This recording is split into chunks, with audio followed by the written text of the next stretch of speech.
ಜನಸ್ಪಂದನ ಜನರ ಸಮಸ್ಯೆ ಆಲಿಸಲು ಸಿಎಂ ಮಾಡಿಕೊಂಡಿರುವ ಯೋಜನೆ 4 ತಿಂಗಳ ಹಿಂದೆ 4,000 ಜನರ ಅರ್ಜಿ ಸ್ವೀಕರಿಸಿದ್ದ ಸಿಎಂ ನಾಳೆ ಮತ್ತೆ ಜನರ ಮುಂದೆ ನಿಲ್ಲಲಿದ್ದಾರೆ.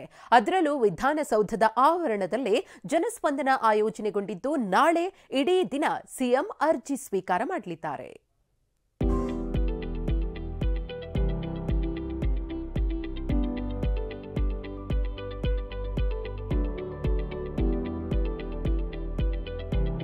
ನಾಡ ದೊರೆಯಿಂದಲೇ ಸಮಸ್ಯೆ ಆಲಿಕೆ, ನಾಡ ದೊರೆಯಿಂದಲೇ ಸಮಸ್ಯೆಗೆ ಪರಿಹಾರ, ಅಲ್ಲೇ ದೂರು ಅಲ್ಲೇ ಪರಿಹಾರ.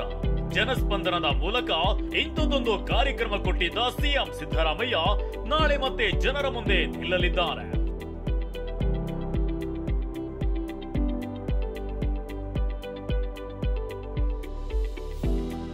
ವಿಧಾನಸೌಧದ ಮುಂದೆ ನಾಳೆ ಜನಸ್ಪಂದನ.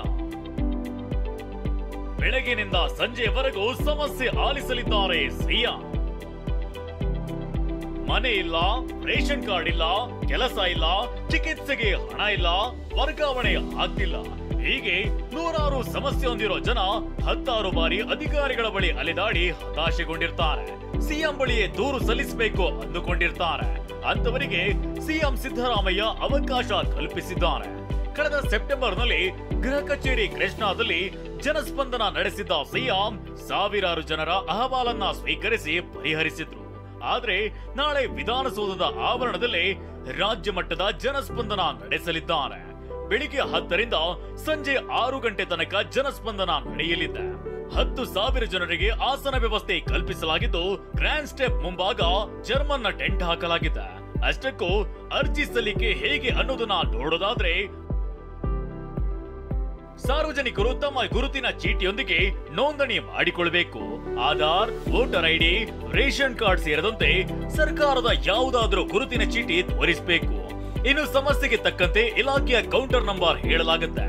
ಅದೇ ಕೌಂಟರ್ ಬಳಿ ಹೋಗಿ ಮನವಿಯನ್ನ ಸಲ್ಲಿಸಬೇಕು. ಇದಕ್ಕಾಗಿ 36 ಇಲಾಖೆಗಳ ಕೌಂಟರ್ ತೆರೆಯಲಾಗಿದೆ. ಇಲ್ಲಿ ಇಲಾಖೆ ಹಿರಿಯ ಅಧಿಕಾರಿಗಳಿಂದಲೇ ಮನವಿ ಸ್ವೀಕರಿಸಲಿದ್ದಾರೆ. ಬಳಿಕ ಕೌಂಟರ್ಗೆ ತೆರಳಿ ಸ್ವತಃ ಮುಖ್ಯಮಂತ್ರಿ ಸಿದ್ದರಾಮಯ್ಯ ಅರ್ಜಿ ಸ್ವೀಕರಿಸಲಿದ್ದಾರೆ. ಇನ್ನು ಆನ್ಲೈನ್ ನಲ್ಲೂ ಅರ್ಜಿ ಸಲ್ಲಿಕೆಗೆ ಅವಕಾಶ ಇದ್ದು 1902 ಸಂಖ್ಯೆಗೆ ಕರೆ ಮಾಡಿ ಅರ್ಜಿ ಸಲ್ಲಿಕೆ ಮಾಡಬಹುದು. ಜನರಿಗೆ ಅನುಕೂಲವಾಗುವಂಥ ರೀತಿಯಲ್ಲಿ ಮತ್ತು ಕೂಡಲೇ ಆದಷ್ಟು ಸ್ಥಳದಲ್ಲೇ ಅದನ್ನು ಬಗೆಹರಿಸುವ ರೀತಿಯಲ್ಲಿ ನಾವು ವ್ಯವಸ್ಥೆನ ಮಾಡ್ಕೊಂಡಿದ್ದೇವೆ. ಸೊ ಪ್ರತಿಯೊಂದು ಇಲಾಖಾವಾರು ಕೌಂಟರ್ ಮಾಡಿ ನಾವು ಇಲಾಖೆ ಮುಖ್ಯಸ್ಥರು ಫಸ್ಟ್ ಅದನ್ನು ಸ್ಕ್ರೂಟನೈಸ್ ಮಾಡಿ ಏನೇನು ಬಗೆಹರಿಸ್ಬೋದು ಮತ್ತು ಎಲ್ಲ ಡೀಟೇಲ್ಸ್ ತೊಗೊಂಡು ನಮ್ಮ IPJRS ಸಿಸ್ಟಮಲ್ಲಿ ಅವರು ಎಂಟ್ರ್ ಮಾಡ್ತಾರೆ. ಮಾನ್ಯ ಮುಖ್ಯಮಂತ್ರಿಗಳು ಕೂಡ ಪ್ರತಿಯೊಂದು ಕೌಂಟರ್ಗೆ ಹೋಗಿ ಅಲ್ಲಿ ಜನಸಾಮಾನ್ಯರನ್ನ ಭೇಟಿ ಮಾಡಿ ಅವರ ಅಹವಾಲನ್ನು ತೊಗೊಂಡು ಅಲ್ಲಿ ಏನು ಡೈರೆಕ್ಷನ್ಸ್ ಕೊಟ್ಬಿಟ್ಟು ಮತ್ತೆ ಎಲ್ಲ ಬೇರೆ ಕೌಂಟರ್ಸ್ ಕೂಡ ಹೋಗೋದೊಂದು ವ್ಯವಸ್ಥೆಯನ್ನು ಮಾಡಿದ್ದೀವಿ. ಮೆಜೆಸ್ಟಿಕ್ ನಿಂದ ಫ್ರೀ ಬಾಸ್, ಕೂತಲ್ಲಿಗೆ ಬರಲಿದೆ ಊಟ. ಜನಸ್ಪಂದನಕ್ಕೆ ಆಗಮಿಸುವ ಜನರಿಗೆ ಲಘು ಉಪಹಾರ ಮತ್ತು ನೀರಿನ ವ್ಯವಸ್ಥೆ ಕಲ್ಪಿಸಲಾಗಿದೆ. ಅವರು ಇರೋ ಸ್ಥಳದಲ್ಲಿ ಉಪಹಾರದ ವ್ಯವಸ್ಥೆ ಮಾಡಲಾಗುತ್ತೆ. ಇನ್ನು ಜನಸ್ಪಂದನಕ್ಕೆ ಬರುವ ಸಾರ್ವಜನಿಕರಿಗೆ ಮೆಜೆಸ್ಟಿಕ್ ಹಾಗೂ ಸಂಗೊಳ್ಳಿ ರಾಯಣ್ಣ ರೈಲ್ವೆ ನಿಲ್ದಾಣದಿಂದ ವಿಧಾನಸೌಧಕ್ಕೆ ಉಚಿತ ಬಸ್ ವ್ಯವಸ್ಥೆ ಕಲ್ಪಿಸಲಾಗಿದೆ.